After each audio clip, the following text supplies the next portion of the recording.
What's going on, guys? Welcome back to the Noah Santiago podcast. I'm here with Joe Payne, aka Political Payne. That's me. Man, you're Political Payne. If you're Political Payne, I'm probably apolitical Pancho, man. All right. Well, that's fine. How'd you get the name Political Payne? I came up with it during the pandemic. I started my podcast. I've been a journalist like pretty much my whole life since I was in high school. And I just thought the way things were going, and with all the time on our hands during the lockdown, and I was a print journalist for a long time, and it's kind of a lazy thing we do where we use alliteration, My last name's Payne, Political Payne. Like, what am I doing? I'm talking politics. So keeping it simple. But first of all, thanks for having me on, Noah. By the way. Thank you for having me on the show. Yeah, man, it's nice to meet you, man. I appreciate you for reaching out, man. I think you're probably the first person to DM me to get on. And since then, I've had a few people, and it's just cool to see, man, see local people reaching out, man. Well, I think it's cool what you're doing, getting clips of your show out on TikTok and having a public discussion about Santa Maria Valley, Orchid, whatever, and different stuff around town. That's fun. That's fun to see people talking about their favorite restaurants or whatever other thing. Yeah, and for the most part, it's been positive, too. I mean, of course, there's a couple things that are a little suspect on there, but yeah, for the most part, it's been good reception.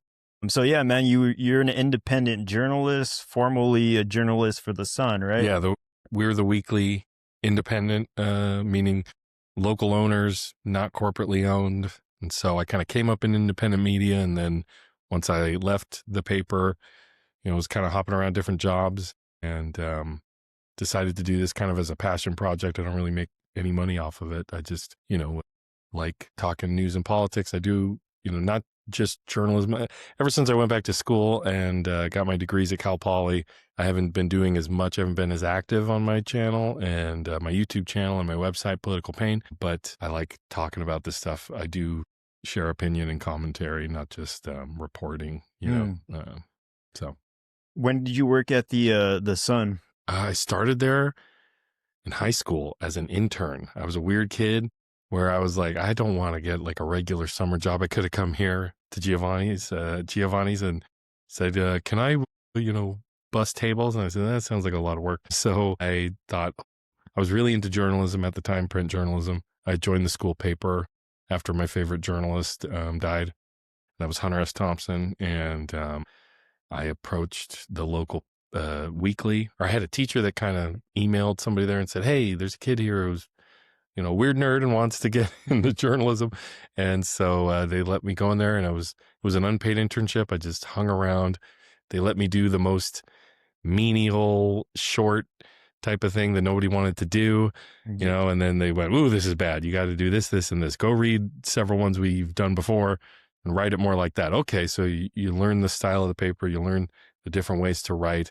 And then every week, there's a paper that needs to get done. So I did a little more here, pretty soon I wrote a full article, and then the community calendar editor position came up, and that was like 16 hours a week. Just the community calendar, like, hey, do this, or what's to do this weekend? And you open it up. Oh, there's concerts, or there's, whatever special events and, plays or whatnot. So that was like perfectly aligned in my senior year at Rigetti, where I arranged my classes where I could be done with my school day at lunch when lunch started. Mm-hmm. So I'd get there early, and then I could, for the rest of the day, have the rest of the day, each day of the week, I could get to the newspaper and get to my job as the calendar editor, which was cool. And then I was out of high school maybe a year or two when the arts editor left, and I became the arts editor, and I edited the whole arts section. I wrote about local galleries, artists. I went and reviewed every play at PCPA and at the Civic Theater, the Santa Maria Civic Theater. Sounds like a fun job. It's the best job. Nobody yells fake news at you when you're the arts editor. They're always happy to see you. Oh, you're going to come talk to me about my art? Oh, let me blah, blah, blah, blah, blah, all day to you about that. And then you get to write a fun article, take the best things they said, explain where you can go see their art. And I wrote about lots of different types of art too. People who did graffiti art or all kinds of different stuff. And I really love it. And then, every now and again, I'd get a chance to interview somebody important or big. My biggest gloat is he was coming to the Chumash to do some stand-up. I got to interview Bill Burr. Oh, wow. He's still my favorite comedian. And I think it's cool you're involved in comedy. What was Bill Burr like? Oh, man. I was so nervous. I'd talked to famous people before. Like the other big name is I got to talk to the drummer of Creedence Clearwater Revival, Doug Clifford, Doug Cosmo Clifford. And I was a little more relaxed with him. I'm a musician as well. So I was able to talk music with him, and that was pretty cool. But when it came to Bill Burr, he was riding on a tour bus across like the South somewhere. And he's just on his cell phone. And he's like, this is just another interview I got to do, dude, whatever, you know? And then I was like, it was my most Chris Farley interview. I don't know if you're familiar with the Chris Yeah. Farley show, you know, on SNL, but I was like, you remember when you were on Breaking Bad? That was awesome, man. You know, he's like, yeah, whatever. But he was super nice. And I got him to talk about like coming up in the 80s and stand up in Boston, New York, and got some cool stories out of him. So that was fun. And that was right before he came out with my favorite special of his, which is I'm Sorry You Feel That Way. That's the one in black and white, or the cover of it's in black and white. And the special's in black and white too. It's on Netflix. And it was right before that. And my headline was Top of His Game. And I felt like I was right about that. So. Yeah. So Bill Burr, man, that's insane, dude. And how old were you when you interviewed Bill Burr? I'm trying to remember what year this was, but this had got to be in the teens, the 20 teens. So I'm in my 30s now. I'm 36. So I was probably in my 20s then. And, you know, when I was young, it would be so cool to be a stand-up comedian. I loved stand-up comedy. But, you know, I'm interested in a lot of stuff, you know, music, journalism. I studied history at Cal Poly, just finished my degrees there. I got a master's now, writing about local history and stuff like that. So I'm one of those guys, you know, jackass of all trades, right? Hey, congrats on that master's, man. Thank you. When did you get that? June this year. I finished it this year. It was, couldn't have done it without the support of my lovely wife, who supported me like the whole way through. You know, I was working full time and then also in grad school, and I did the bachelor's before that. And so I just went straight. I transferred from Hancock, go Bulldogs, start here, go anywhere. In my case, start here, go to the geographically closest school and the less expensive one of the two state schools nearby. Cal Poly has a reputation. We could talk about it if you want, but what's that reputation? I mean, there's the racial issues there, where there's been several incidents of racism from students. You know, like blackface incidents, multiple of them. When Obama was elected, the there's like ag housing in the ag department. It's not popular to talk about this, but the kids in the ag department at that time hung a noose so, and then there's like all the accounts and experiences of students there who are, you know, not just people of color, but whatever, you know, non traditional presenting people who have rough experiences there. There's an Instagram page called Shades of Cal Poly, which has kind of gone quiet, where they would take DMs all the time just from students there. And you know, there's a real problem with sexual assault that happens at Cal Poly. It's pretty serious stuff, heavy stuff, but we all around here learned about Kristen Smart growing up. I actually went to school with Chris Lambert, the guy who did that podcast. Yeah. The true crime podcast that helped kind of blow the lid backyard, off, right? Yeah. So I was at Rigetti with him, and we were both in Garcia's class, Mr. G, Robert Garcia. Anybody who was a student at G knows he was like one of the best teachers. He's got students all over the world who they've won Oscars and Emmys, and you know, he taught everybody filmmaking, but people have gone into audio production, video production, TV, movies. You know, someone like me, he was a really important mentor for a lot of us. We love Garcia. Yeah, I mean, like, you talked about all these like incidents at Cal Poly, and you know, I've seen people commenting about that. But like, aside from that stuff that goes kind of under the radar, was your Cal Poly experience good? Oh yeah, and that's the thing is, you know, it's a big school. Like, there's tens of thousands, or you know, thousands and thousands of kids, students going there at any one time. I was in the liberal arts, the humanities, as a history major, and Cal Poly, you know, it's a polytechnic. And what that means is they're very much focused on, you know, things like architecture, engineering, you know, what we think of as STEM fields. They have a very, you know, respected in agriculture, ag science, ag business. They have a really well-known business school. So within Cal Poly, there are multiple schools, you know, the business school, the engineering school. I don't know all of them. Of course, you're a little insulated when you're especially in grad school. You know, it's just history all the time. And the history department was great, had fantastic professors, you know, Dr. Jackson, Dr. Al-Nakib, Dr. Hopper, just like, and they all have their own focus and stuff they focused on. And Cal Poly's whole motto is learn by doing. So in the historical context, they assign just tons of reading and tons of papers. And that's all you do in a history major is read a bunch of history and then write a bunch about it. Like, is there like a specific history degree or is it just a general thing? So when you get a bachelor's of the arts in history, it's a general degree. You have some freedom to choose what you focus on as you go along. You're going to have the main requirements you have to meet, but you don't really have to choose a focus or anything like that necessarily until you get to a master's program. In the case of the master's program, there's two choices. You can do a thesis or you could do an exam. So the exam is going to be long. There's going to be all this different stuff you're expected to know about. You're supposed to choose a region and a time, so you could study Latin American history, but even then, are you studying pre-colonial Latin American history? Are you studying colonial Latin American history? Are you studying modern Latin American history? And Latin America itself is a huge expanse of Central America, South America, the Caribbean islands, even Alta California. That's our history here on the Central Coast includes Latin American history up until the end of the colonial period, up until this becomes a U.S. state, pretty much. Then it becomes part of U.S. history. So Yeah. History is so vast, man. It's yeah. hard to kind of pinpoint like one specific period to really geek out about, I guess. So, like, what's your favorite type of history? So I got really fascinated by, because I'm interested in politics, and I'm on the left. We think about resistance and revolutions against colonialism and colonization against imperialism, and I was kind of interested in that generally. I learned a lot about different American history, different things like that, but I specifically got interested in California mission history, and that's because when I was at the newspaper at the Sun, in 2018, I did a story where I was looking for a historical, something historical to look at. And specifically, I found out that I found somewhere where it was mentioning local historical events. And it said the Chumash Revolt.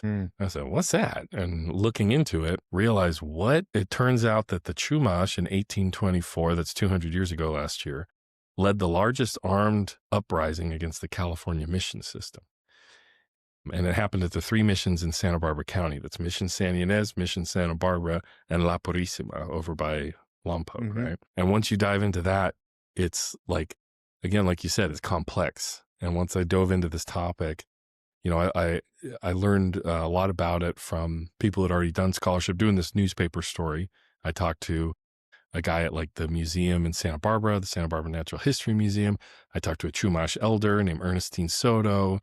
I talked to a bunch of different people, and also how the state curriculum was kind of changing at the time to be less like, maybe we don't need to be making sugar cube models so much. And maybe we should talk about how the missions changed things here and life in California for the indigenous people. Thinking about this event, I'm also a journalist, so I'm trained to like, where's the story? Like, what's the story here? And to me, that's an incredible story. Like, why weren't we taught about this insurrection? And in the history, they call it a revolt.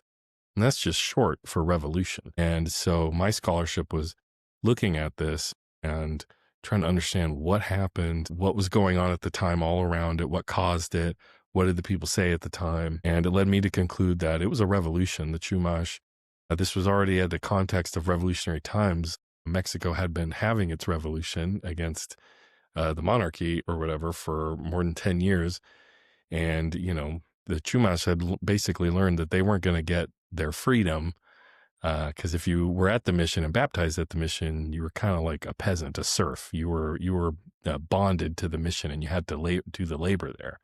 So they were said, hey, this new constitution is happening. There were a lot of factors, and we can go into them, but they set San Ynez on fire. They got in a shootout with the soldiers at Santa Barbara, at Mission Santa Barbara. They held the mission for a little bit, and there were soldiers stationed at all the missions.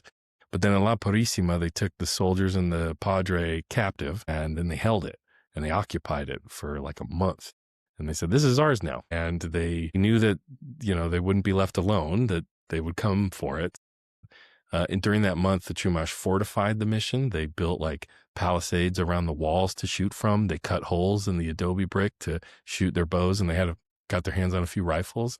So it was a totally militant, revolutionary uprising at the missions right here in our backyard. And no one around here really knows about it, right? Other than, I mean, of course, I'm sure the Chumash will Yeah, tell you about it, but like yeah, they don't teach us about that. no, Based on your research, yeah. was there like anything that was any specific event that was a catalyst that Mhm. led to the revolution? Yeah. So there's a lot of indications that they were planning this, you know. They were planning some kind of uprising because once it pops off, there's like tons of arrows. Like it's explained as like they were firing hundreds of arrows at the soldiers. So where'd all those arrows come from? You know, they had to have been preparing and making this. But specifically, the sources, and I went to Mission Santa Barbara where they maintain the archive of all the mission documents. So Mission Santa Barbara still is maintained by the Franciscans, which was the order that did the missions or were in charge of the missions in California. And they have all these documents. And according to the documentation, it started at Santa Ynez, and it was specifically because there was a young Chumash man who had come from La Purísima. So we have these three missions, right? We have Santa Barbara on the ocean side, and then inland, on the other side of the mountains that you see in Santa Barbara, you have La Purísima, and then Santa Ynez was the last one built. And it was like a further incursion inland into Chumash territory. And so a lot of the people who lived there were not like born there. They might have been baptized there, but they might have been our age when they were baptized. Mm-hmm. And now it's however many years later. And there was a Chumash man from Purísima who's coming to visit Santa Ynez, and he wanted to visit a family member of his who was in prison there. They had a little prison at each of the missions. If you did something wrong, they'd lock you up. There was a lot of punishment, public whippings and things like that, like very medieval style of life that the Chumash were forced to live under. And whatever, he mouthed off to the prison guard, and the prison guard said, okay, now you're getting a whipping. And that like set things off. Police brutality, basically. Seems familiar, right? And so things popped off. All of a sudden, arrows are hailing down on the soldiers. The soldiers are shooting back at the Chumash. The padre and the soldiers ran into the mission building and latched the door. And that's when they set it on fire. That's when the Chumash set it on fire, and things really started going. And by this point, are the missions still led by Spanish? Or are they American at this point? This is interesting. So all of the missionaries, that's the Franciscan padres, think of the guy in the robe with the shaved head, right? They were all Spaniards. Mm-hmm. To be in charge of a mission, you had to be a peninsulare, you had to be from Spain. You had to then come to the New World, as it was called, and then you had to study at one of their colleges. The Franciscans have maintained colleges for centuries, and part of this tradition of colleges comes from this scholastic tradition in Catholicism. That's why, like when I graduated, all my professors, they look like little wizards, or they look like little priests, with their, soft hats and their long robes. And then once you've studied everything you need to run a mission, and they really maintained colleges where, okay, you're going to go, let's be real, indoctrinate all these indigenous people. You need to know a thing or two about linguistics so you could pick up their language and then help teach them, the word. And then, they studied agriculture. They studied engineering of, like aqueducts and all the things you need to maintain a mission. They learned architecture, basics of architecture to build the mission buildings. They also learned like, rhetoric, how to argue. They learned, of course they got to learn their letters and all these different things, but there was a lot of different stuff that had to be done. But so the Franciscans were from Spain, then they're at a mission. Then what happens? Napoleon invades Spain and he unseats the king of Spain. And so across all the colonies of Spain, not just in Mexico, but across Central and South America, there's a crisis of who's the leader? What do we do now? Oh my gosh. And so you have all these spontaneous nationalist movements of, well, most of the people who are being born over here, they don't identify with Spain anymore. If it was like their parents or their grandparents who came over. So they're like, no, we're not, we're hardly Spaniards anymore. We might speak Spanish, and they wanted their own control, kind of like in America, no taxation without representation. So this revolution pops off in 1824. The Mexican Revolution starts in I don't have the best recall, 1810 or 1811, with the Grito de Dolores by Guadalupe Hidalgo, who was himself a radical Catholic priest, right? And so there was already this revolution in the air type of thing. And the Spanish priests at the missions were at odds with the soldiers and the military that were out here, who were helping enforce the missionizing project. But they were like, hey, man, we want this land. We want to be having ranchos on this land. And it was, the Mexican Revolution, the first one, was kind of anti-clerical, which is a fancy way of saying they didn't want priests to control everything. They didn't want religion to control their government. They wanted a secular government like the United States, so there was this political conflict going on. In the same year this revolution pops off, all the missions are getting a notice from Mexico, from down in Mexico City, saying, we got a new constitution writ up, fellas. You got to pledge an oath to fealty to the new secular constitution. And there were padres here at the missions, including ones trying to deal with this revolution, who were upset about it. They didn't want to pledge fealty, and they were blaming this for why the Chumash revolted. They're like, we used to have a king, and you give them all these ideas about their rights, and this is your fault. Pointing the fingers at the soldiers. The soldiers are pointing the fingers at the padres, saying, you don't know how to control these people. And then, then they have to work together to bring everybody back to the status quo. Wow, man. Yeah, It's crazy, right? Yeah, that's a lot, man. Yeah. You tell me, it was my whole life for like the last 2 years writing a thesis about it. Everybody can check it out. It's in the digital commons. So Oh yeah, man. Check thanks. Political Payne's. What is it? The Chumash Revolt of 1824. Yeah, or the title of my thesis is The Chumash War of 1824: Revolution and Counter-Revolution in the California Missions, San Ynez, Santa Barbara, and La Purísima. Yeah, man. So you're pro Chumash, huh? Heck yeah. I had a lady, well, first of all, I've interviewed a Chumash elder on my YouTube channel, Marian Parra, who's awesome, great to talk to. So I cited that. I did that on my Political Payne channel, and I cited that in my thesis. You could do that type of thing. But I had a lady I used to teach ukulele to when I was a music teacher, and she ran into me. I was in the middle of my thesis, and I'm telling her about it, and she goes, so are you being like you're a journalist, or are you being like really non-biased and trying to be objective? And I just kind of smiled and went, and part of this is to admit that, in the historical record, this has been ignored, this event. And who is writing the history?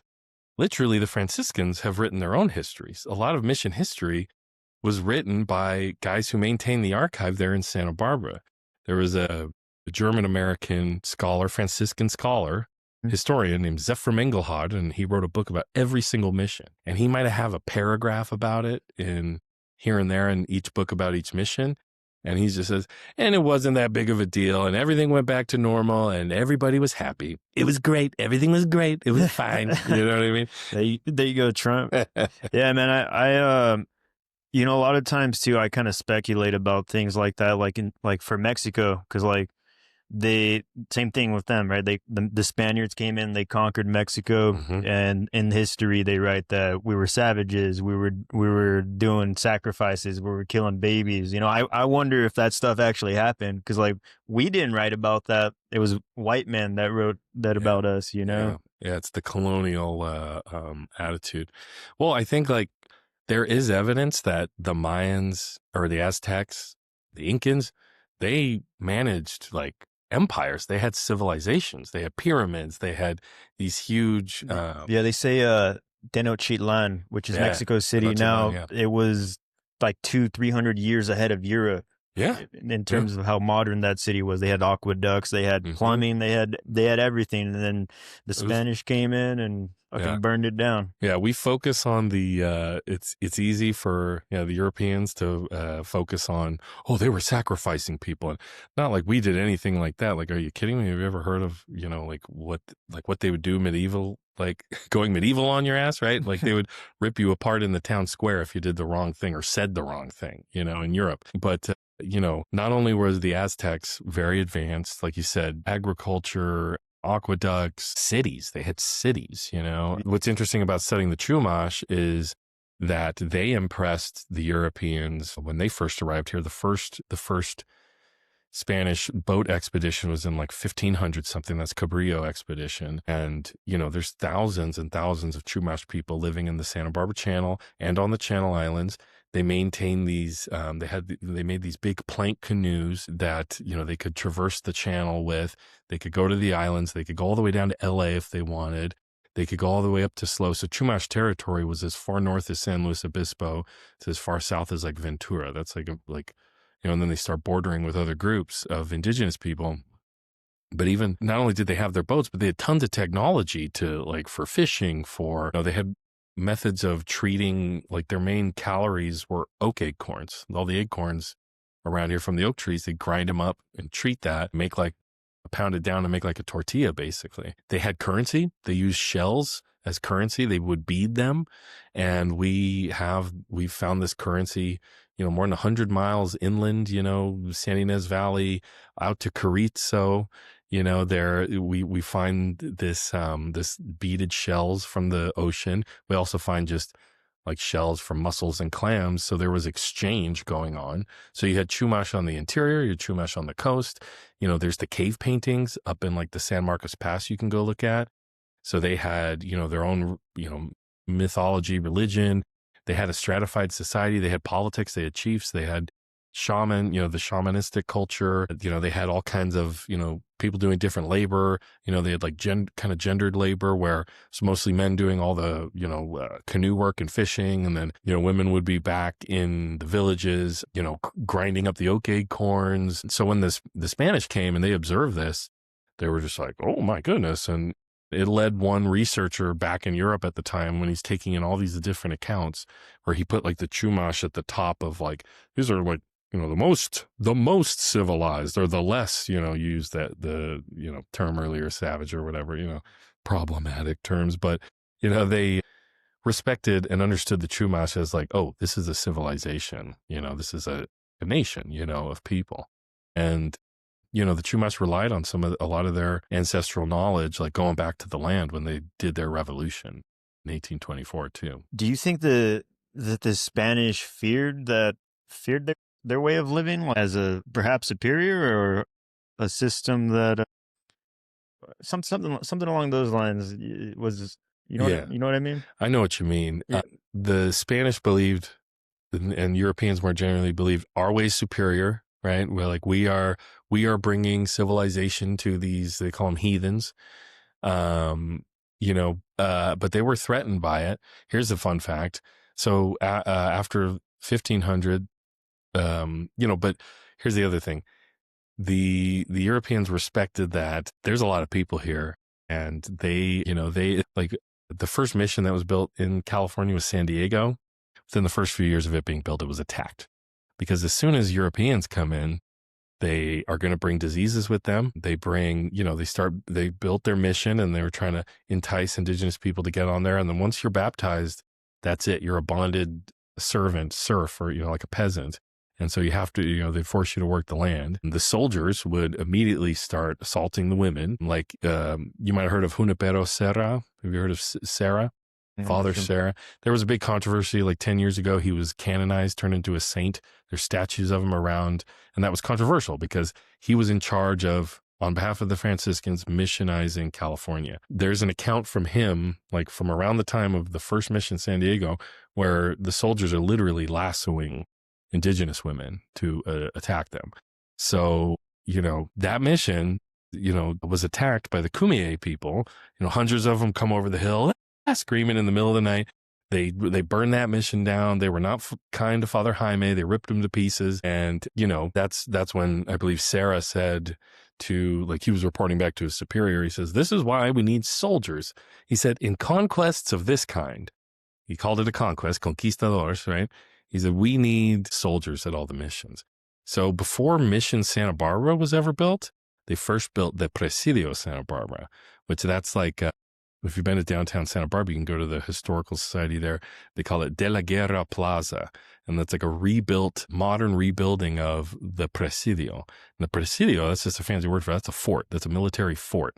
It did have a church in it and other stuff, but it had living quarters for the soldiers. So before they could ever build a mission in the Santa Barbara Channel, they recognized that mission's going to get burned down too, because there's thousands of people living in the channel. And as soon as we arrive, everybody starts getting sick. The animals they would bring, the goats and the sheep and the cows and the pigs would disrupt the local ecology, the local plants. They eat up all the oak acorns on the ground, invasive species that were in the seeds were in their hooves and in their stomachs, in their manure. Those would spread out. And so it would radically change everything. And so indigenous peoples rightly saw, hey, things weren't so bad before these people arrived. Let's, do something about it. And so it was very difficult, for them even first to maintain a position somewhere. So they had to start with a military fort. Then Mission Santa Barbara gets built. Then La Purísima gets built. And then it's a further incursion inland of Santa Ynez. And again, when this rebellion popped off for the Chumash, all the soldiers at that presidio in Santa Barbara, they couldn't handle it. They couldn't deal with it. Because we're talking like thousands of Chumash militantly or just fleeing, the women and the children just fleeing off into the wilderness, into the interior, and removing all their labor from the mission. So it's kind of a, radical, labor action, like we're the ones doing all the work. What happens when we leave? Nobody's there to do any of the work. Yeah. Yeah. Yeah, man. I appreciate you giving me that history lesson, man. I try to make it palatable and for people, but it's difficult. Yeah, no, it's interesting, man. Especially learning about the local history. You're not going to get it otherwise. Yeah, man. I understand you're from Orchid, right?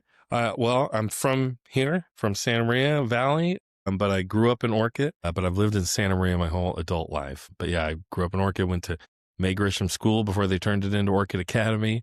The charter school. I went to Orchid Junior High next to that, and then Rigetti. But I've lived in Santa Maria since I met my wife. I love Santa Maria. I love living in Santa Maria. Love Santa Maria. Love Santa Maria. I go hard for Santa Maria. Don't believe the hype. Don't believe the haters. It's a beautiful place, wonderful people, hardworking people. I don't care who you are. We could be completely different, whatever, in whatever way, politics, even religion. It doesn't matter. We're Santa Marians, the city gets a rap, and even people who live here tend to believe it, But I just remember growing up too. It was a kind of a self-reinforcing thing where people go, "There's nothing to do here. There's nothing to do here." Well, why don't you make something to do here? Like I think it's cool. We're sitting at Giovanni's in the spare room. It's cool for them to host us. They're hosting comedy now. Yeah, shout out Giovanni's, man. Yeah. This is sponsored by Giovanni's Pizza. Orchid, come out here, get some good pizza, check out some comedy shows. Yeah. That was a cool thing, like coming back, or I hadn't had Giovanni's in years, and then a few years ago I had some, and I said, this is exactly like I remember. Same stuff, same the good. Pizza's just like when I was a traditional pizza, nothing too fancy. Fluffy crust. Good solid pizza. Oh yeah, it's a good solid pizza. Yeah, but what's your favorite part about Santa Maria? My favorite part? Yeah. What's your favorite thing to do in Santa Maria? Well, you can probably tell by looking at me, but I like to eat. I like to get down. But I love our food culture in Santa Maria. I love like tri-tip. Shaw's to me is the best tri-tip in town. You can argue about who has the best steak, but like if I want to bring someone from out of town to try Santa Maria, so they don't know anything about Santa Maria style tri-tip, like to take them to Shaw's. You can see the Santa Maria style grill in the glass box, but also just there are so many people here, and we still like all the things we complain about that are going away because of the internet, like community. Santa Maria has that. We have cultural festivals, multiple ones. We have multiple car shows every year. We have a bunch of different churches, but people get together. People are in community here, and you get a chance to be in community with people who might not be like you. They might not speak the same language. I've learned a lot of Spanish over the years, but there are people in Santa Maria who Spanish ain't their first language, and neither is English. And, they might speak an indigenous language. And that's where music has been really cool for me. I used to teach at the youth center downtown, and I'd have kids come in who, were indigenous, and, they just wanted to play guitar, man. And that's a great way. We have so many different people here, creative people who are making stuff happen, even if they're just a small business owner. Like during the pandemic, we watched people go, okay, I'm making food from home. And then, watch them selling their food on Instagram. And then, a few years later, they had a food truck, and then they might have a restaurant a few years later, because people here, we support each other. We have community, and, And like when I was young, I used to be like, oh, I'm too cool. I was like, I don't care about, whatever, tri-tip or the Elks or the rodeo. But then it's like you go hang out at the Elks for Cook Your Own a few times. You go, man, there's something nice about that. It's always there for you. You can go, there's live music and dance. You can go cook a steak, see people and there's like you as you get older and you mature a bit, you realize like it's nice that there are things that are community things that are there for you. And not everybody's has historically been included in everything, but Santa Marians, like we'll just, we'll show up, we'll be there. It used to be like tri-tip fundraisers up and down Broadway, that kind of thing. But just like the community is real here. And, people want to believe like the headlines or just focus on, whatever, crime reporting or whatever. But there's more than 100,000 people who live in this valley who, when you drive around on the weekend, they're hanging out in the parks, having a good time, bands and like I said, restaurants, businesses, carnicerias, tortillas, panderias. Hell yeah, man. Like, and again, food. I'll always go back to food. But that's a great thing. We like to break bread here. Yeah, it's good to just see a community getting together. Those are the kind of things we take for granted these days on. It's just the simple things of life that we got to get back to. Just getting together, having some tri-tip sandwiches, a couple Coronas. Cervezas. There are things that, the internet, I think social media is kind of driving everybody insane.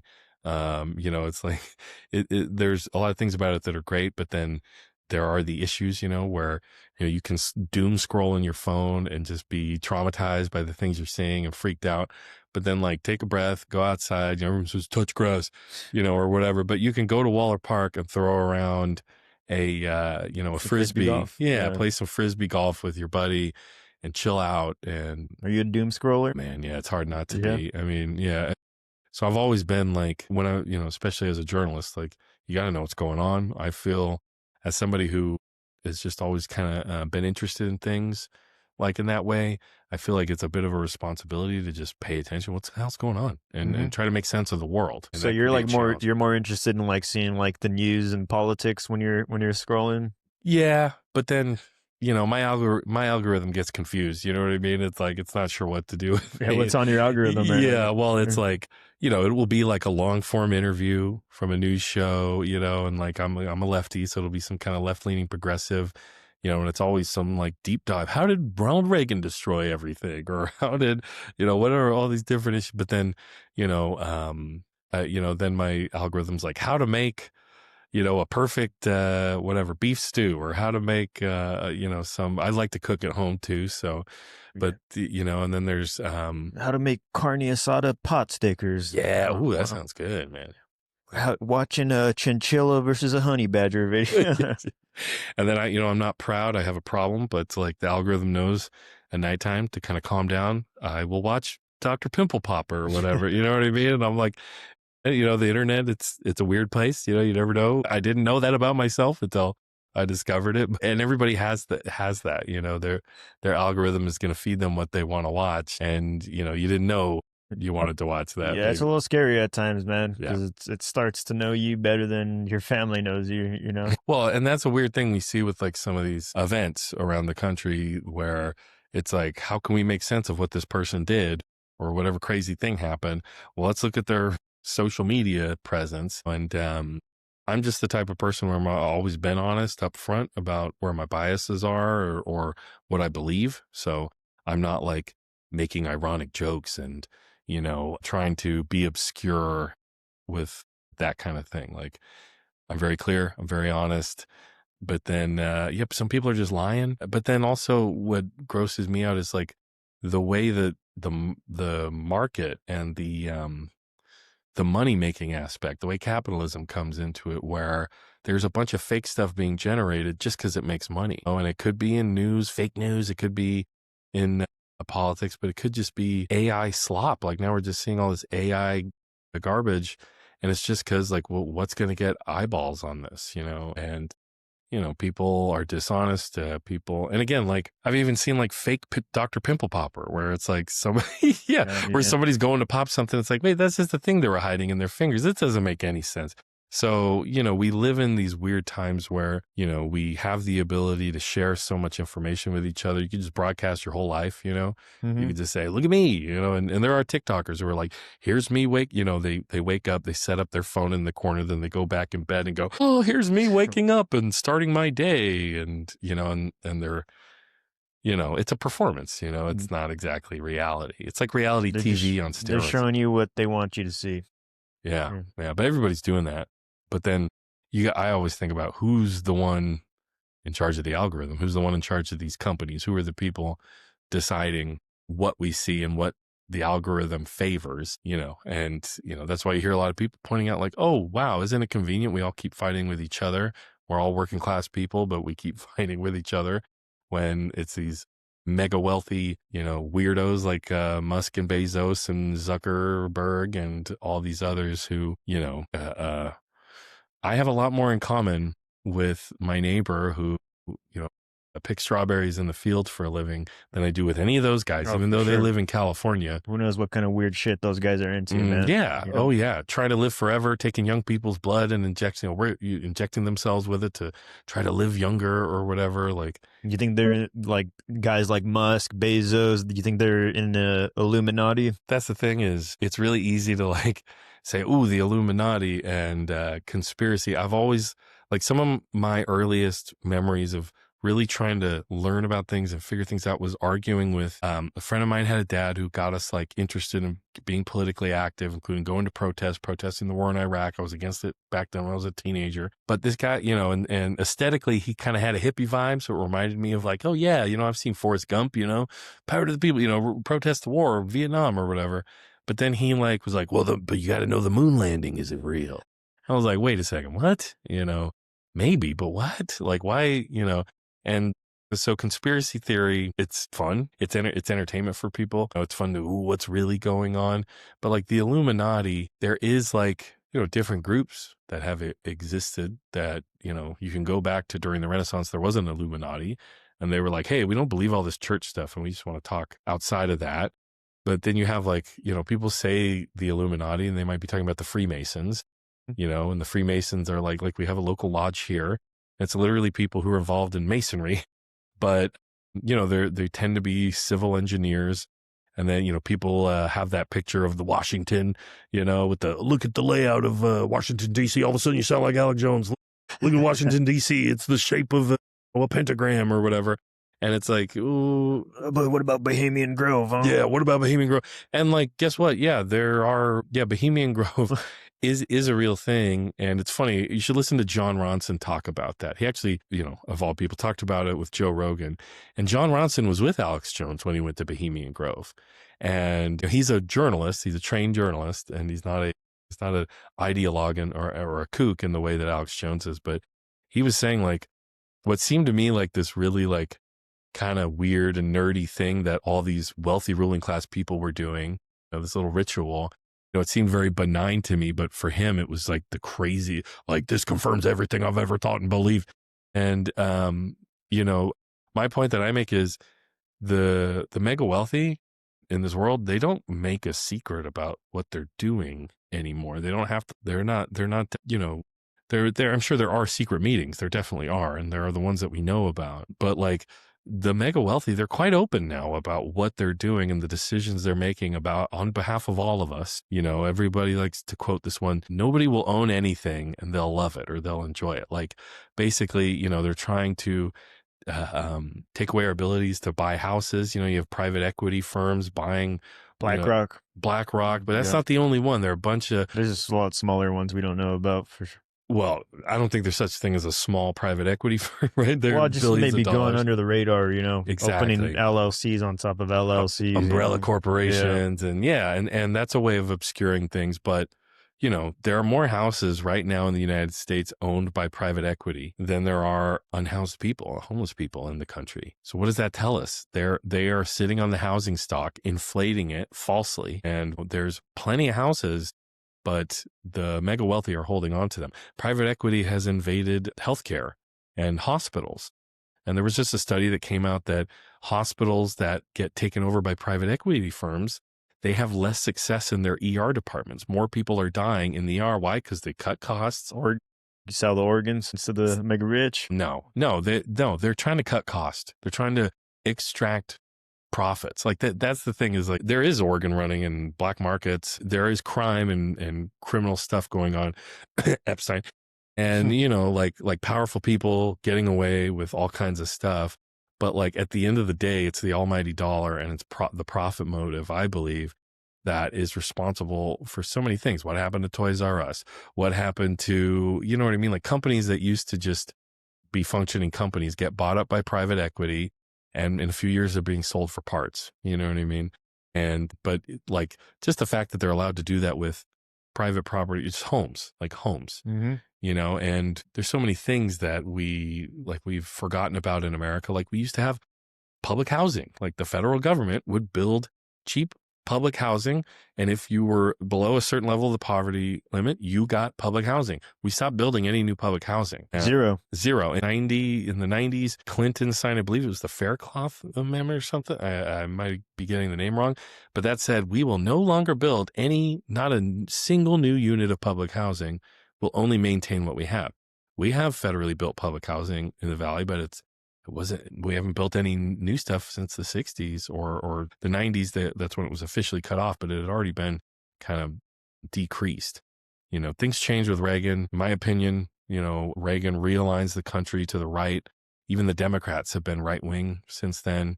They've all agreed on that kind of economic policy where we're going to make the government do less things. We're going to privatize as much as we can. You know, things that the government used to handle, like mental health and homelessness services, we're going to farm that out to nonprofit organizations. And surprise, surprise, they're not as accountable as the government. You can't, you know, go to a corporate board meeting or a nonprofit meeting like you can a public meeting and yell at the people in charge during public comment. And, you know, and then they've increasingly cut taxes on the rich, the wealthiest people in the country. They've got their taxes cut again and again. Reagan did it, Clinton did it, Bush 1, Bush 2, you know, Obama, and then Trump throws it into overdrive, and it's just massive tax cuts for the rich. It's not a coincidence that when taxes were highest for how much you made, the more you made, the higher your taxes were. That's when we had the biggest middle class in the country. You know, it was FDR, Franklin Delano Roosevelt, progressivism, you know, high taxes on the rich, and you redistribute that wealth down, and surprise, surprise, it makes more prosperity for everybody. You know, the only reason my grandfather on my dad's side was able to afford a house in California back in the 60s or whatever or the 50s, is he was on the GI Bill. He was, you know, a veteran who fought in World War II, and we subsidize housing, you know, down payments on housing for veterans, and they get a good pension after being in the military.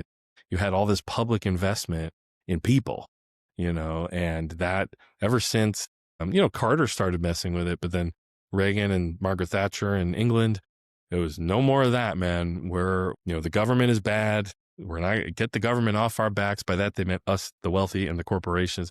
And it's not, you know, we used to have, people don't even remember, we used to have locally owned grocery stores. You know, we have a few of them here and there, but you used to have locally owned grocery stores, locally owned newspapers, locally owned radio stations, locally owned coffee shops. You used to have like different coffee shops in town. Each like had its own vibe. Like none in Santa Maria right now. No, it all got.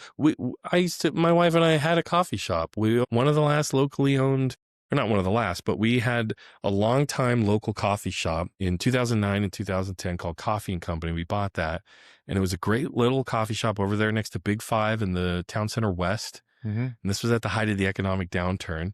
But like the corporatization of everything, Starbucks rolls into town. Nobody wants to get out of their car, right? And it tastes good. All the sugar they pump in there. But nobody in town owns it. It's just stockholders that own it. Yeah. And then everybody who works there is working for minimum wage or just above it, and they don't have a union. Just Starbucks unionizing in the last few years is showing there's a beginning of like, I think Bernie Sanders represents it, and that type of progressivism where it's like, we need to organize our workplaces. You know, unions are good, but a lot of it is just like the progress of corporatization, you know, deregulating corporations and super wealthy people cutting their taxes. You know, we used to have antitrust. If a company got too big, the government would break it up. Mm-hmm. You know, Trump's tearing that down, huh?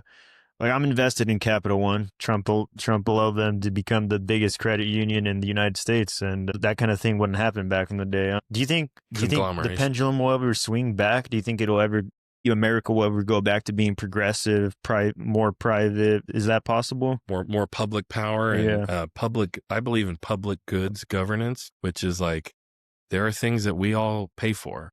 The roads, clean air and clean water. That's a public good. We all enjoy that, Hmm. or we should, not so much, right? Now, when you deregulate, and there was what was called a political realignment at that time, which real quick, FDR progressivism, right?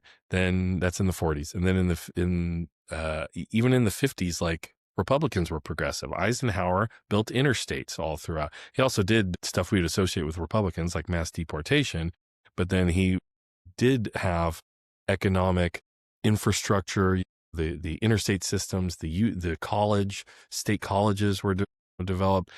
Then you have in the 60s, you have LBJ, the Great Society, right? He really did believe in even more investment in, social services and the social safety net and creating a bedrock for everybody to build prosperity from. Then the civil rights movement happens. Oh, well, JFK is assassinated also.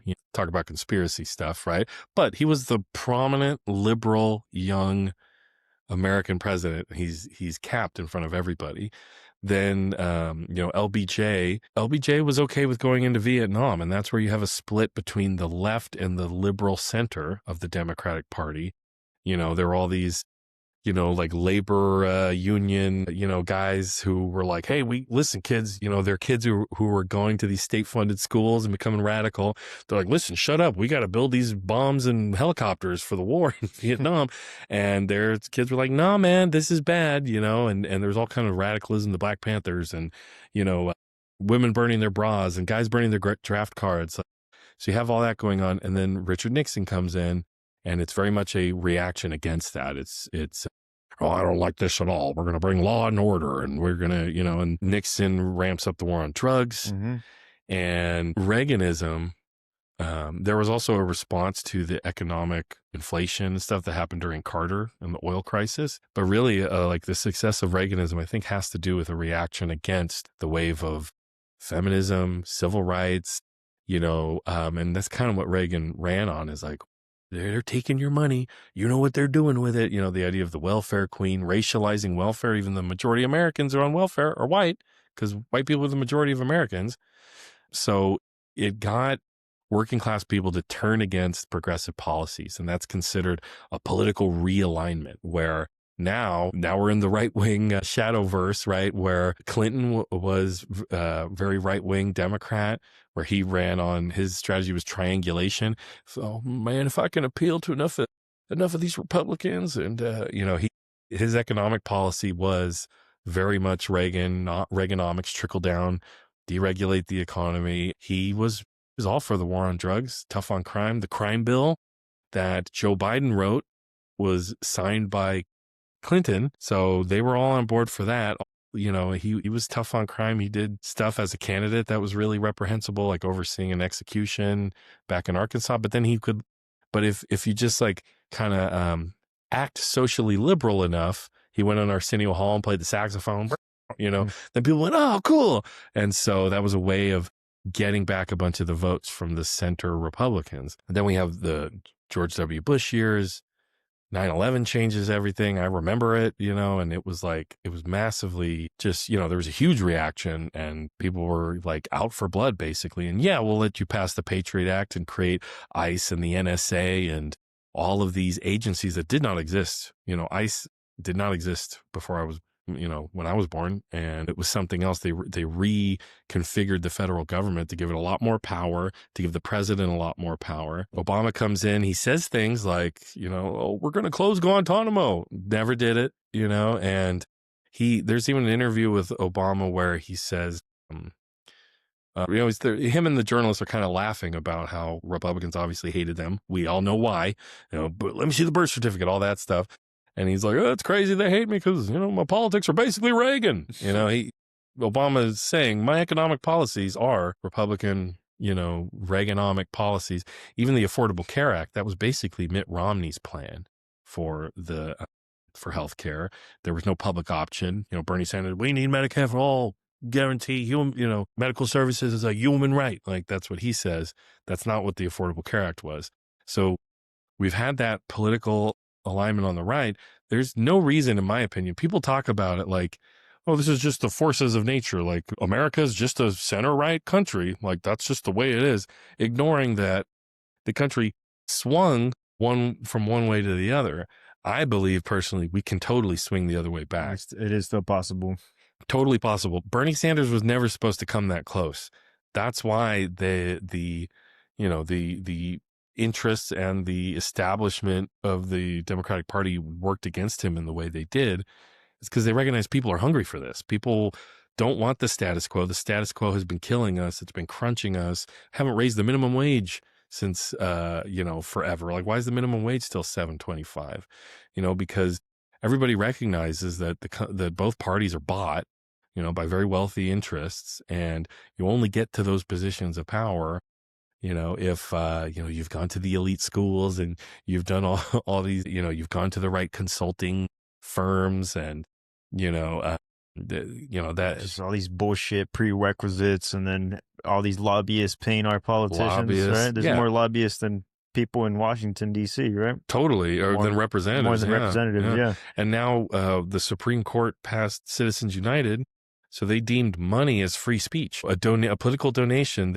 So that's where, like, you heard the term dark money or super PACs or PACs, political action committees. Rich people can just funnel money into an organization that then funnels money to the candidates they want or the companies they want, including the media. There's all these independent media that are funneled money from. The Supreme Court made it so we don't even know where this dark money comes from. So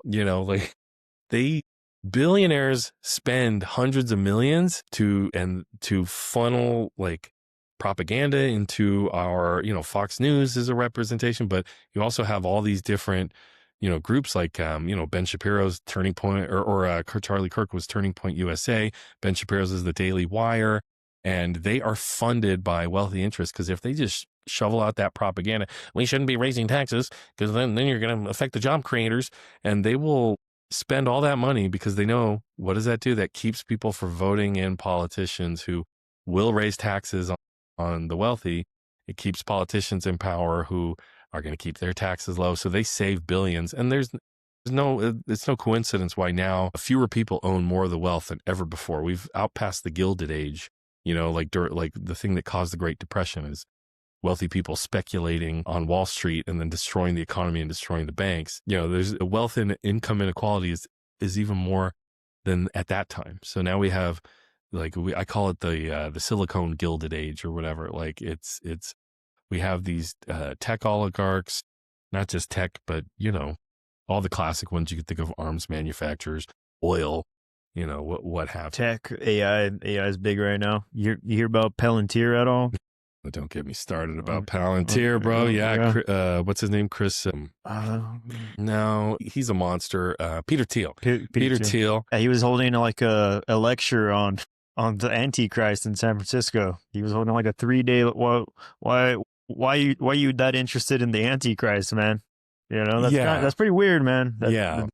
I'm not sure he's the most trustworthy source on that either. If, maybe he is. I'm a big Lord of the Rings nerd. This tattoo on my arm is the Tree of Gondor from Lord of the Rings. So, sorry about your mic. But the name Palantir is a thing from Lord of the Rings. It is. So you've seen the movies? I've seen a couple. You gotta just watch the original. Don't mess with the Hobbit is not as good. Okay, that's the one. Those are the ones I've seen. See, those are not as good. You just gotta watch original Lord of the Rings, and they're the greatest films of all time. Maybe not, but there are these things in the fantasy world of the Lord of the Rings called the Palantir, and there are these stones, the Seeing Stones. Saruman, the White Wizard, puts his hand over it or whatever, and it's just a way of in their fantasy world where they can see far away. Which they don't have that ability, right? So, it's like this stone over here was made by the old kings. This stone over here can see the stone over there, can see the stone over there. So it's a way of communicating. But in the Lord of the Rings, Sauron, the fiery eyeball that watches everything, he has one of them. So the Palantir, these seeing stones, are a metaphor for the enemy is always watching you, the authoritarian police state that wants to destroy hope and freedom for us free people is watching you all the time through these seeing stones. Be careful. You can't even pick it up and look at it without being corrupted. You know, Saruman the wizard was a good wizard before he looked into the Palantir and Sauron corrupted him. And then he turns on his friends, turns on Gandalf. So like, that's what he named his company after. And what does this company do? It's got facial recognition software where any camera that gets on you is going to scan your face, knows who you are, what you're doing, where you are, what you like to do. Mm-hmm. It's in the military. The United States military is using it. ICE is using it to round people up. Israel as well, right? Of course. Yeah. Yeah. I mean, and it's not just Israel. A lot of countries have a very good relationship with the Pentagon and the military. That's where notice, I talked about neoliberalism and cutting government funding for public housing, for healthcare, for all these things. There's always money for the military. There's always money for the police state, the worldwide police state. And this is where you have to recognize, this is why I'm on the left, is like, we live in the largest empire in world history. This is an empire. It's not just the good old US of A, whatever, to play a country song, go along with it.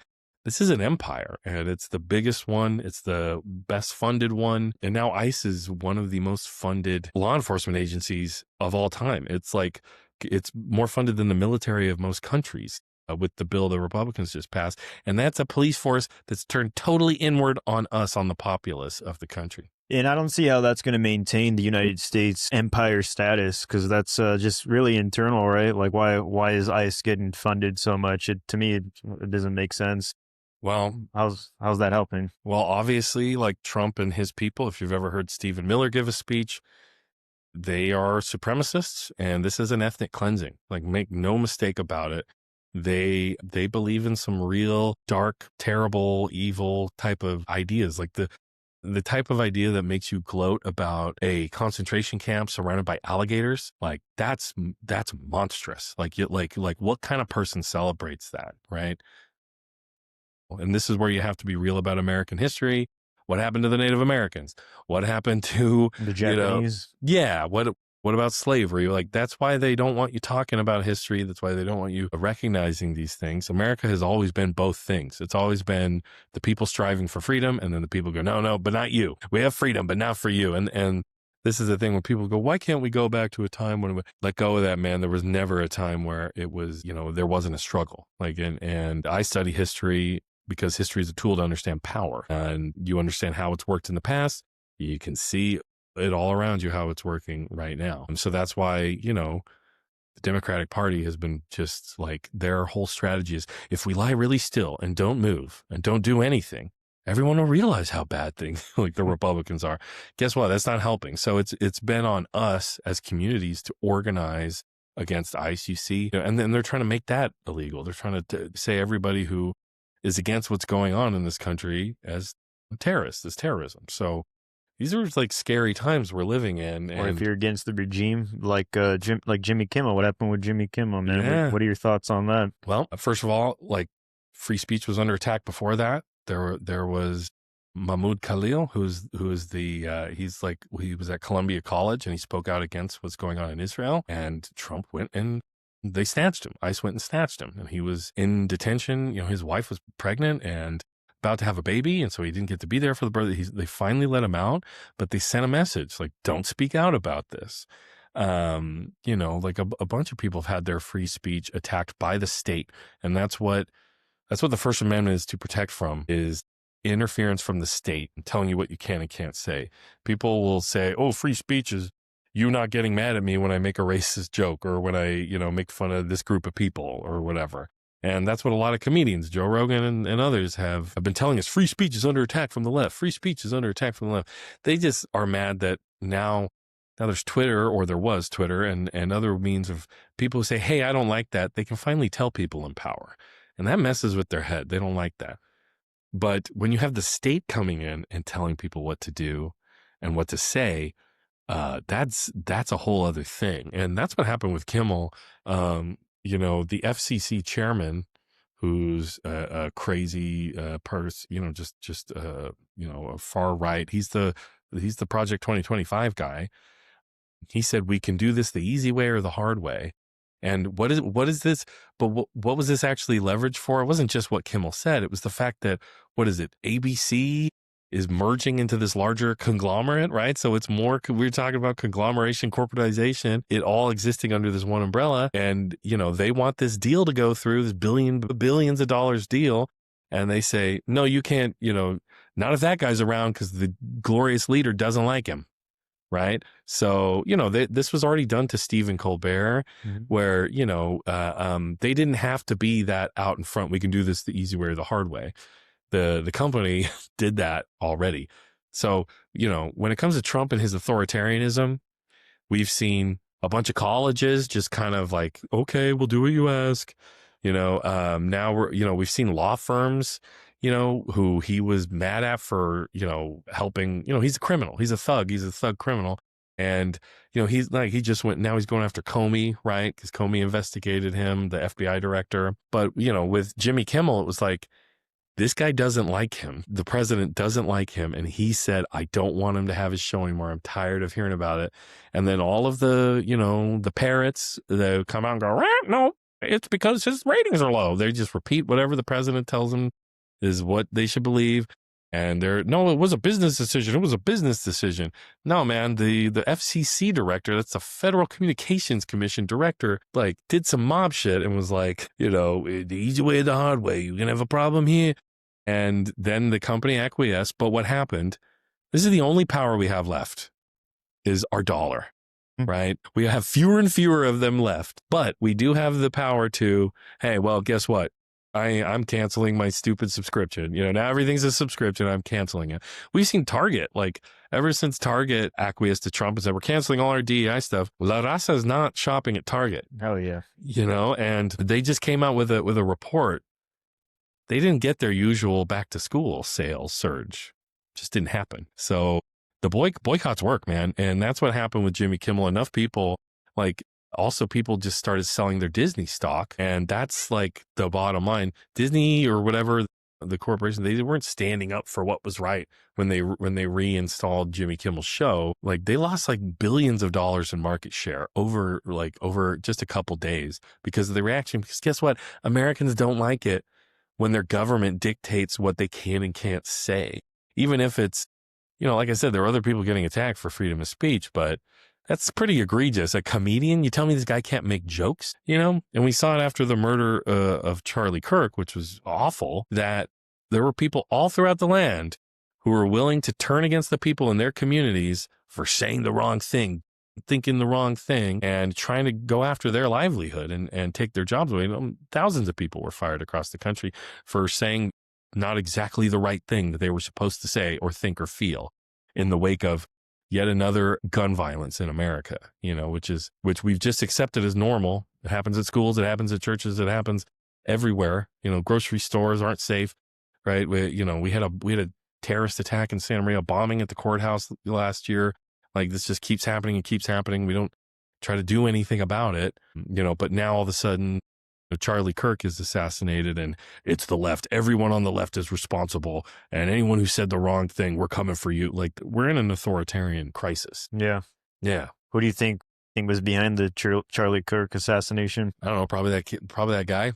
I mean, it might not be like this is the thing is like Trump and his world, they have courted conspiracy people for quite a while. Like that's what a lot of the anti-vax stuff is about. That's what, Hunter Biden's laptop and, Alex Jones, like Alex Jones was at January 6th. He wasn't, like we know what side Alex Jones is on and Trump went on Alex Jones's show. So they've like played in this side of the pool for so long. And there's a lot of weird stuff in that side of the pool, and so, now the FBI is directed by a podcaster who, was going out and saying, oh, the victim of the shooting, he's my friend. And then talking about how he's handling the evidence. Like they came out and immediately the Wall Street Journal, a conservative outlet, said there was trans stuff on the bullets. And then That, oh right? yeah, no, there's not. Yeah. And it was literally the brand of the bullet casing stamped on TRN or something like that. And they're like, that's trans. And it's just like, whoa. And so they came out with stuff that was not true try to pin it on trans people. Now it's, this kid who fits the psychological profile of most mass shooters, right? White guy in his early 20s, had gun knowledge. He's part of a conservative family who, they came from a more liberal family. My dad bought me a guitar and, books, didn't train me, didn't militarize me. And now, they're trying to blame it on, well, he's got a roommate. First they tried to say he was trans. No, he's not. Well, his roommate is maybe trans, kind of. And, and so it's like they said so many conflicting things up front, and they obviously wanted it to be somebody on the left when this guy, he still maybe might be, or he might be more to the right, or he might be one of these people who are kind of in the center who's just, maybe wanted to, like a lot of, these lone wolf shooters, they want attention, or they are mentally unstable. The guy who shot at Trump, his politics aren't exactly discernible, and, again, Republican area, Republican family, the guy who shot Reagan was just like mentally disturbed. Yeah. He wasn't even, so, the guy who shot John Lennon was mentally disturbed. It wasn't even like that political. This is just a thing that keeps happening in America. Everyone wants to make it political. And it's unfortunate. It's a very devastating situation, and it shouldn't be about politics, right? It should in reality, it should bring the nation together. Like, hey, pretty messed up that happened, man. It was totally messed up. I like the humanity of it is awful. Like what happened to Charlie Kirk was awful, but I don't think we can divorce it from the political, because he was a very political guy. He was in the middle of doing his politics, going and talking on a college campus. Just the fact that we have so many guns in America, we have more guns than people, and that's a political matter. It's like, it's hard to divorce our world from the political when it's like there's things all around us we don't even recognize as political, but they were shaped by politics. What bothers me, and what I try to do on my podcast, is like make these ideas, try to simplify them or explain things in a way that, I feel for people who just like, what the hell is going on? It doesn't make any sense. Yeah. And it's part of how our government's designed from the beginning. You have the federal government, and it's got all these agencies, and it's got the three branches, and then even Congress, the legislative is two, it's the House and the Senate. That's a bicameral. And then you have your state government, and then you have your county government, and then you have your local city government.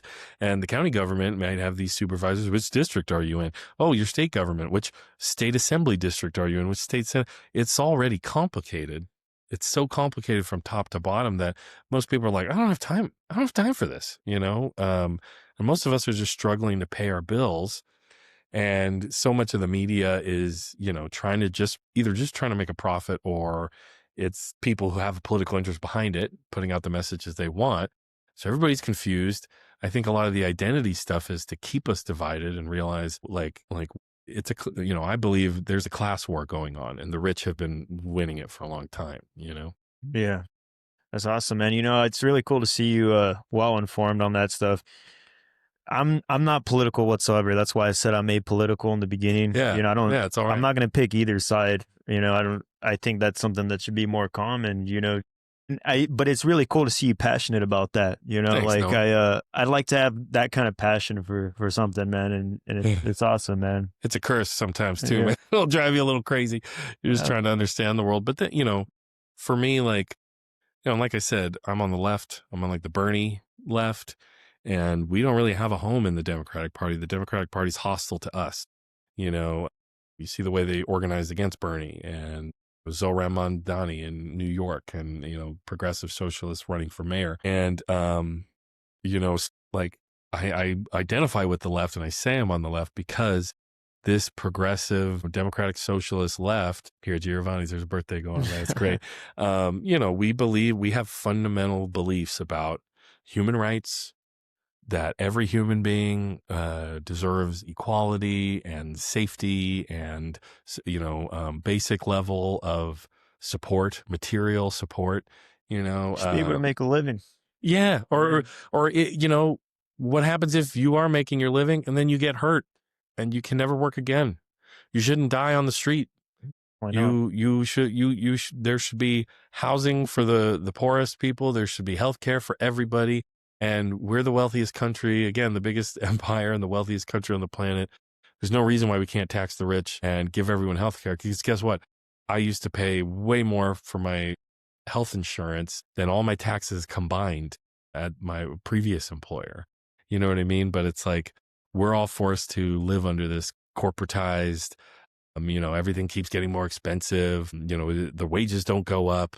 We're all forced to live under that. And, as a leftist or a left-wing person, I believe, totally nonviolent. I believe we should all have stuff. We can work together and, provide for the people who have nothing, support the people in the middle who, have something, but, don't want to feel too pressed upon, and then the mega wealthy, they're doing just fine. They're going to keep doing fine.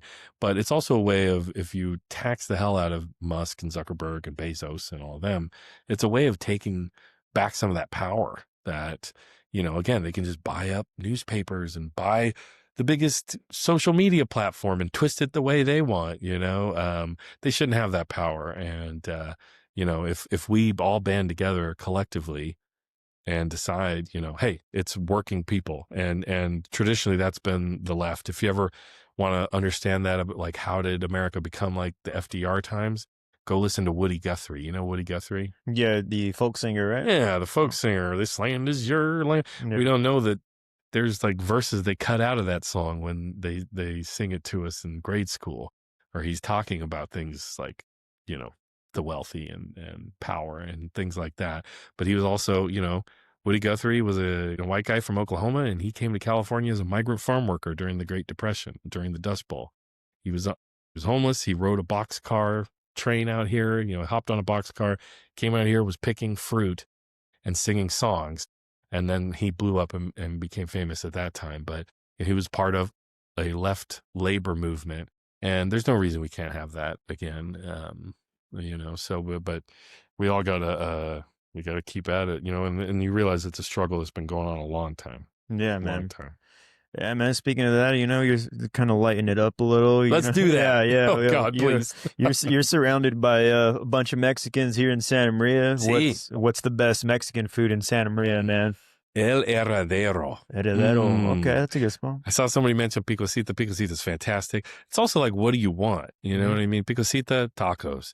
El Herradero, like whatever. Like, there's so many things you can order there, but it's just auténtico. Like, it's so, like, you don't get more authentic than El Herradero unless you go to like someone's house and their grandma's making food for you. I love their cocktail de camarón, their shrimp cocktail that was like, and I'll be real, my wife, she's first generation, so she kind of introduced a lot of this stuff to me. It's like, I was just the clueless suburban orchid white boy, and it was like a whole new world. She fed me my first elote, from Carniceria Sumesa. Ooh, Sumesa. Go to the deli at Sumesa and get a burrito there. Good stuff. Bomb, dude. I have to try it out. There's a few Carniceria Sumesas. There's one in the Stoll Shopping Center. There's one up near Maine and Blosser. Okay. And they're fantastic. But Herradero, their Mari Tierra, the land and sea, it's like beef fajitas and then shrimp like 4 or 5 ways. That sounds fire. But that's for like 4 people. You would want to, I could maybe try to toss it down, but you could order that for like 4 people and it's good, dude. The camarones diablos, or diablas, in the red sauce, that changed your life, dude. That changed your life. What else? We really like, there's the red, we call it Red Tacos. It's the food truck right there. There's at the corner of Betaravia and Broadway. There's that little auto shop right after the gas station, and there'll always be this red food truck there, and their tacos, their birria is insane. They're like hand-pressing the tortillas right in there. What about in San Luis Obispo? What kind of food do you like to dabble in slow? Nobody's got anything on Santa Maria, dude. No, just kidding. I remember one time at Cal Poly, somebody was asking, like, what's your favorite slow doco donut? And I was like, bro, I ain't got time for that. I'm going to the panaderia to get some conchas at the panaderia. I don't care. But there's like, if you want to feel bougie, there's like a steakhouse at, or just like not a steakhouse, but like they do steak and other fancy stuff. What is it? Ox and Anchor? It's pretty good. But it's like it's it's expensive if you want to break the bank and feel fancy. But I'm trying to think of like what else. I mean, we'll get down at Firestone, have a burger or some fries, Woodstock pizza. Like, oh, it's kind of big. It's a college town, so there's pizza places, a million pizza places, and all kinds of other stuff to eat. But Santa Maria, we have so many great food spots. Sizzling Gogi, Oh yeah, that's Korean. like, yeah, our Korean barbecue where they got the burner in the table and all you can eat, man. That sounds good to me. And Yeah. they're just like during the pandemic, it was rough. Like I learned how to make my own kimchi just during the pandemic because we couldn't get it. I had a Man. fever for the sizzling gogi. But we'll get down to barbecue land. That's a more affordable option. Don't order tri-tip there. Get the chicken. I like their chicken, and you can get all these different sides. Also, Mexican food right across the street. Norteño? Yeah, dude. Or norteño. That goes back. Their chicken, like I don't know what they do to it. That And marinade on that like red, nice yeah. and red. I'm just I'm getting hungry thinking about it. But their tri-tip burrito is fire too. Their salsa, they have that like pureed salsa that's like nice and hot, and their rice, their Mexican rice is like classic. But again, Shaw's, like if you want to be like classic Santa Maria buddy, then come on down, have some tri-tip. You go down to Shaw's, and you might see local, people in, big, the bigger businesses here in town, or just anybody from the neighborhood, or, politicians or whoever. You'll see them at Shaw's. Shaw's is like Shaw's beloved. is pretty good, man. I think Mm, it's my buddy. He said Swiss was better, but I think Shaw's is the best. Shaw's probably yeah. got the best steak in Santa Yeah. Maria. In Santa Maria, not Hitching Post outside of Santa Maria might be better, but like in Santa Maria, Yeah. So there are other steakhouses that do like that is our regional barbecue style. Jocko's too. I mean, I haven't heard too many people mention Jocko's. Jocko's is good. That's the thing is we have this regional style, Santa Maria style barbecue. Like when you go a Santa Maria steakhouse experience, you're going to have like what you order from the grill. It's going to come with whatever starch you want, baked potato or fries or rice or what have you. But you're going to get salsa, you're going to get garlic bread, you're going to get beans on the table, right? The small pinquito beans. You can get this regional style. You can find it at Shaw's. You can find it at Chaco's in Napomo. You find it in Kesmeli at the Hitching Post. The Far Western was in Guadalupe for years and years. They moved to Orchid now. So that's where you can get that. If you want that classic Santa Maria style experience, each of them does it a little differently. When you start out, there'll be a relish tray, carrots and celery and The rabbit food. yeah, just to warm up, man. You got to warm up, They could leave that in the kitchen, man. For me, honestly, it's all part of the experience, dude. And that's the thing. Like again, as you get older and mature a bit, like I grew up with people who couldn't wait to leave Santa Maria, for the Bay or LA. Some of them come back a few years later, broke and dejected and living with mom again or whatever. No judgment.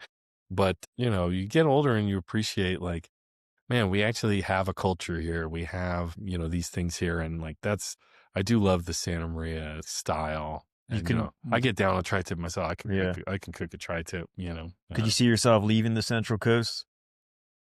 I mean, I guess, but I would never really want to. You don't want to? Mi familia has been out here for a long time, since it was Mexico, actually. Wow. So, on my mom's side, that I have ancestors baptized at the missions. And I was at Cal Poly studying history, and I found my great-great-great-grandfather. So my name's Joe. What was his name? Jose. And they first came out in 1840, but so it was his grandpa who had first come here in 1840. But his name's Jose, and he was baptized at Mission San Luis Obispo in like the late 80s. And I found him in the SLO County Sheriff's records. Oh, that's not good. Yeah, man. 1880s, 2 different counts of drunken disorderly, bro. Oh, hell yeah. Grandpa went down he had $10 bail. $10. So he had to come up with $1 in 1880s. He was having a good time though. He was. And you know what? I found him. I started looking in newspaper records, and I found him again in 1901 or something.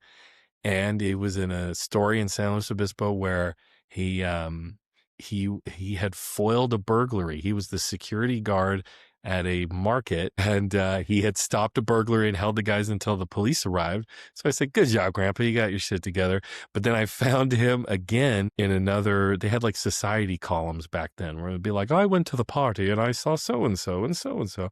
And there he was, Jose Canay again. And they said he was at the time living in Santa Maria. So my roots in Santa Maria go back 100 years. You know, if I were to have a Back to the Future moment, Santa Maria, go back, there would be a guy, Be probably, Jose. yeah, he probably wouldn't be as big as me, but he would, you know, his thick eyebrows darker than mine probably, but you know, I'm Joe, he would be Jose, you know, and I'd be like, hey, you know. So What's your family's lineage? Where they from? so on my dad's side, just, you know, whiteys, but kind of interesting. His mom was from Scotland, Dundee, Scotland. Scotlandia. Scotland. So I had a little Scottish grandmother who lived here in Orchid. She would say things to me like, Joseph, put the kettle on, Joseph, put the kettle on for me. You know, okay, grandma. And she drank tea every day. My dad's a professional bagpipe player, just which people might recognize him from around here. He plays at like the police memorial event usually each year and other things. He doesn't live in the area anymore. And his dad was, you know, just a white guy from Texas, Payne. You know, that's where I get the name Payne. I was born that way. I can't help it. But then on my mom's side, yeah, my grandma, my mom's mom, I can trace a matrilineal lineage up here. Spaniards who came in the 1840s and were Mexicanos. And you know, it's interesting to see how things change, you know, depending on what's going on. So when they came here, they were Spaniards, you know, and then once they live here, no, we're not Spaniards anymore. We're American. no, well, no, it wasn't America yet. No. It was Mexico. So Oh, they he were was like, Mexican. we're Mexicanos. And then after Mexico establishes the California Mexicanos, were getting annoyed with the political power in Mexico telling them what to do. So they started going, no, we're Californios. We're not Mexicanos anymore. We're Californios. And then gold is discovered here in 1849, 49ers, right? And then it's no coincidence the next year, the U.S. takes it over. 1850, we become a state. And you know, a bunch of settlers came in, white settlers came in, and there was all kinds of racism directed towards the Mexicanos and the Californios. But a lot of them were able to maintain their land, some of it. And so then these guys, you know, my family, you know, I think I found in the documents like that Jose I was talking about, you know, he goes from calling himself, he's like born Jose, but he's referred to in, you know, like in the newspapers, Joe, you know, so they were kind of, you know, anglicized, right? Or whatever. And even my grandmother's sister would say things like, we're Spanish. Like she wouldn't want to say Mexican, you know, like our ancestors were Mexican because of the prejudice that exists. That makes sense. Yeah. And so you see how identity and that kind of stuff can divide. And for me, like, you know, I have, as a white boy, like raised in Orchid, you know, I had to really like later come and realize like, oh, I have this whole Hispanic heritage that I have to learn about, and like learning Spanish from my wife and her grandma and all that. That's like me really getting to reconnect with my roots, you know, that are out here. But, you know, that's just America, man. That's complicated. What would you change about the Central Coast? What would I change? You know, I mean, it's like a lot of things. What would I change about our society in general? Like, I wish there were more resources for people who, you know, had less, had the least. You know, I guess it would be nice if we had, like, Santa Maria could use, you know, like a nice big concert hall. You know, I'm a musician, so I want to see that.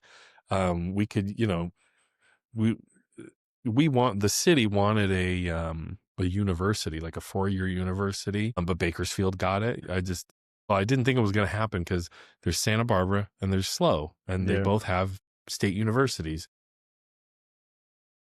Field has like 500,000 people living there. Yeah, they So got way more people. yeah, so it's just kind of, you know, when it comes to that kind of decision, like it would be nice to have all those things. But then again, I tend to think like the Central Coast, we have a lot of really nice things.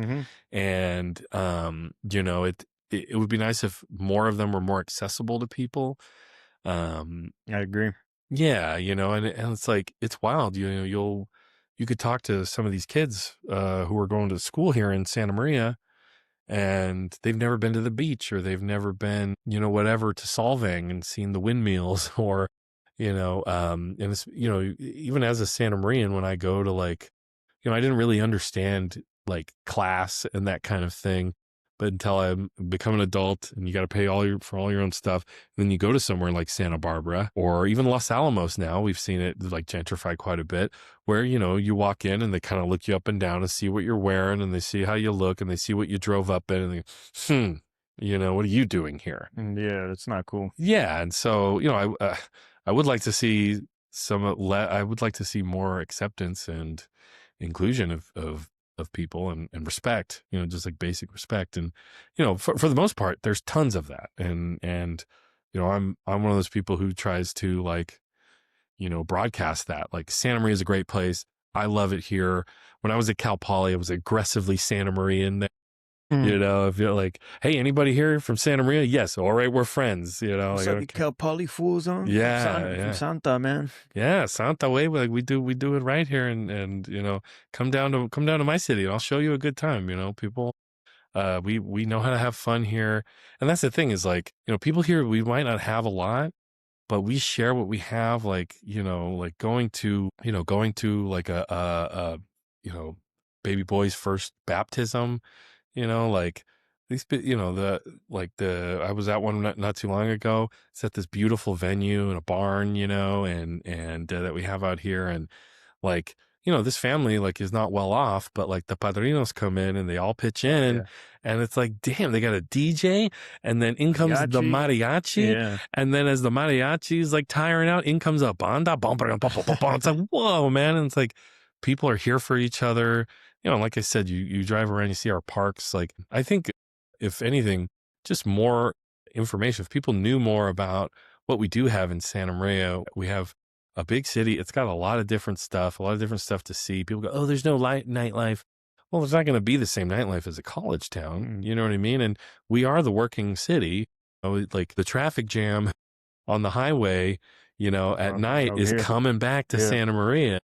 Not going out. No, it is going out in the day. So we're the bedroom community. We're the more affordable place to live. We're still but it's getting harder and harder to afford places to live here. But I think Santa Maria is still growing, man. Santa Maria is always growing. So we're starting to get some of the things we didn't think we have, like comedy shows. Now Hancock has a new fine arts building, Hancock College, and there's a concert hall in there. Heck yeah. Yeah, and the lady who left Hancock all the money for that was my childhood piano teacher, Patricia Boyd. She was really cool. She had dwarfism. She's short. She was a little person, yeah, and she was a fantastic piano teacher. And her maiden name was Rice, like Rice Ranch. So I didn't know this about her, but she was sitting on farmland. And so when she passed away, she gave her entire estate to the Hancock Music Department, the Fine Arts Department, specifically physical assets. You got to spend this on something nice. And it went towards this concert hall, which was not part of the original plans of that building. And so, that's what I mean when I say community. Yeah. Like we have people who love this community, care about it, and try to make it better. And I'm that type of person where, I got tired of hearing people go, there's nothing to do here, and this place sucks. But made nothing happen. Weren't trying to make, have fun podcasts or comedy shows or music events. I'm all for that. I love Santa Maria, and I don't think I'll ever leave. All my family went away. I got family now that lives in Georgia, Alabama, Louisiana, and dad's up in the Bay. And I'm like, what's wrong with them? Why would they ever leave? But also I like the cool weather. I like the fog that rolls in every day. My Scottish DNA from my grandmother goes, so this is great. I love it, and people ask me, could you ever live where, your brother lives out there and wherever down south? No. I was like, bro, I couldn't live over the Paso Grade. I couldn't live in a Tascadero just because of the heat. Oh, God. Way too hot in Paso. Yeah, man. Central California is rough. So I feel for everybody who lives there, and people get mad when they come vacation. Hey, man, this is one of the most beautiful places. We can literally have tourist destinations all around us. Santa Maria is a tourist destination for the car shows and all the other stuff we have, the rodeo or whatever else. And so, like I said, it would be nice if everybody could enjoy all of it. But then again, we all got to work, man. We're all going to work and trying to get stuff done. Yeah, man. I think that's been a good amount of time. Is there anything else you want to shout out or? Check out Political Payne on YouTube. I do Instagram, TikTok. Just trying to I'm just trying to make sense of the world just like anybody else. I love learning about stuff and I love communicating it and sharing it. That's part of being a journalist. But I'm also creative. You might have seen I wrote a song the other day. Was talking neo-fashion American blues. Fashion blues. I like that, man. That was good. Thank you. Thanks, dude. And that's a Woody Guthrie did a talking blues. And then Bob Dylan did a talking blues after that. And so I'm just trying to continue that. I love folk music, but all kinds of music too. So like I said, but just trying to make stuff happen, do stuff, have fun, Man. show you that the radical left, that we're not bad people.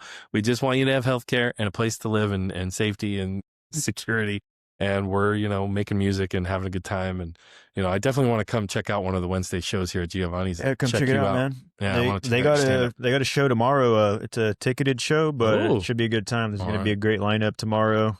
Sick. Yeah. When's the next time you're performing, or do you have Here, anything going on? I'm usually here every Wednesday, but for me, I got 2 shows out of town this weekend. I'm in Ventura and then Hollywood, so hopefully we get some people out there. Dude, you're playing Hollywood? Where are you playing? At the Ha Ha Comedy Club. All right, I gotta check it out.